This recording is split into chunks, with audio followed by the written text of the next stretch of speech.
ভয়ঙ্কর অবস্থা। দেখুন মুখ খুলেছে বলে, এরকম কত মুখ বন্ধ আছে। পুলিশ পুলিশ প্রশাসন তো কলেজের ভেতরে ঢুকতে পারে না। কলেজের প্রশাসন যদি পলিটিসাইজড হয়ে যায়, যেখানে ইলেকশন, আমি বারবার বলছি রুট কজ কিন্তু কলেজ ইলেকশন। বক্তব্য অনুযায়ী বলছে যে আমাদের কেউ নয়, আমাদের কেউ নয় বলে দায় ছেড়ে ফেলা যায়।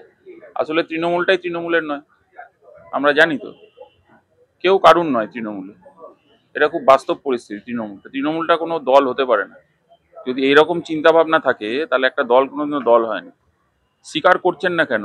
একাধিক ছবি, একাধিক তার প্রোগ্রামে পার্টিসিপেশন, একাধিক একাধিক এ তো মেজো ফ্র্যাঙ্কেস্টাইন। যারা একে ফ্র্যাঙ্কেস্টাইন তৈরি করেছে, যারা বড়, এগুলো তো মেজো দেখছেন, এর যে বড়, বড়দের সাথে বড় বড় ছবি, বড় বড় মঞ্চে ছবি, তাহলে এগুলোর থেকে তো সব প্রমাণ হয়ে যায়। এগুলো ডিনাইয়াল মোড যেটাকে বলে, ডিনাই করা, আমি মানবো না, না মানার এখানে কোনো ব্যাপার নেই। বরঞ্চ বলা উচিত যে এই যে মেজো ফ্র্যাঙ্কেস্টাইন সমস্ত কলেজে ছড়িয়ে রয়েছে, আসলে কলেজটা কি? তৃণমূলের কাছে কলেজ হলো ছেলে সাপ্লাইয়ের জায়গা। কোনো প্রোগ্রাম হবে, 21শে জুলাই হবে, কোনো বড় মিছিল হবে, বিরোধীদের বিরুদ্ধে মিছিল করতে হবে, ছেলে লাগবে। ছেলে আসবে কোথা থেকে? গাড়ি লাগবে কলেজের গেটে, সেখান থেকে ছেলে উঠবে, গাড়ি করে যাবে, এই তো অবস্থা। দেখুন শিক্ষা প্রাঙ্গণগুলো শিক্ষা প্রাঙ্গণের মতন চলতে দিতে হবে। দীর্ঘদিন ধরে কলেজ ইলেকশন নেই। No college election equals to corruption, equals to greed, equals to লোভ, ইকুয়ালস টু লালসা, ইকুয়ালস টু গণধর্ষণ, ইকুয়ালস টু ক্রাইম। এটা তো খুব পরিষ্কার, অ্যাবসলিউট পাওয়ার। দেখুন পুলিশ অ্যাকশন নিয়েছেন, 3 জনকে গ্রেপ্তার করেছেন, সবই বুঝতে পারছি, কিন্তু এই আস্পর্দাটা পেলো কোথা থেকে? এই আস্পর্দা যারা দিচ্ছে, লালন পালন করছে তলে তলে, তাদেরকে কেন গ্রেপ্তার করা হচ্ছে না? তাকে ডেকে জিজ্ঞেস করা হচ্ছে যে তোমাকে এই যে ফ্র্যাঙ্কেস্টাইনটা তৈরি হয়েছে, তুমি এটা কে তৈরি করেছে? তোমার ছবিটা কে এঁকেছে? তুলিটা কে দিয়েছে? রংটা কে দিয়েছে? কার্ডবোর্ডটা কে দিয়েছে? রেস্টিং কার্ডবোর্ড কে দিয়েছে? এগুলো বুঝতে হবে। একটা ছেলে বা কিছু লোক তৃণমূল ছাত্র পরিষদের ব্যাজ লাগিয়ে, গলায় ব্যাজ লাগিয়ে ঘুরছেন, সেখানকার কলেজের যে দারোয়ান তাকে তাড়িয়ে দিচ্ছেন এক প্রকার ধমকি দিয়ে। এ তো পুলিশ কি করবে গ্রেপ্তার করে? এটা পুলিশের ওপর দিয়ে যায় এরা, এদেরই তো পুলিশ বানিয়ে দিয়েছে। পুলিশের কাজ এখন শেষ পশ্চিমবঙ্গে।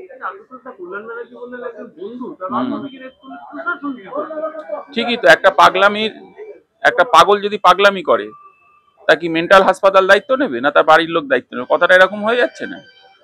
ওনাকে জিজ্ঞেস করুন, উনি একজন আইনজীবী, বরঞ্চ এবং সাংসদ, রেসপন্সিবল পার্সন। আজকে উনি যদি এইসব কথা বলে, তার মানে তৃণমূলের কি অবস্থা দেখুন। এখন কল্যাণ বন্দ্যোপাধ্যায় আগে কি কি বলেছেন তৃণমূলের বিরুদ্ধে, ওগুলো বললে এখন অনেক লম্বা কাহিনী হয়ে যাবে, সেগুলোতে আমি যেতে চাইছি না। কিন্তু যে গ্যাংরেপটা হয়েছে, এটা ধ্রুব সত্য, দিনের আলোয় সবাই সবকিছু জানে, কলেজের কর্তৃপক্ষ জবাব দিচ্ছে না, চুপ করে রয়েছে, অপদার্থতার পরিচয় বারে বারে দিচ্ছে।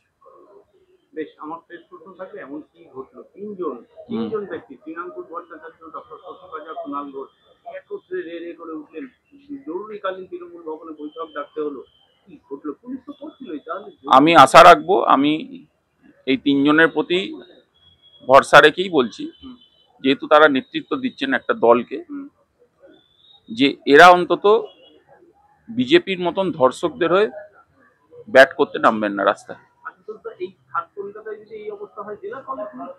ভয়ঙ্কর অবস্থা। দেখুন মুখ খুলেছে বলে, এরকম কত মুখ বন্ধ আছে।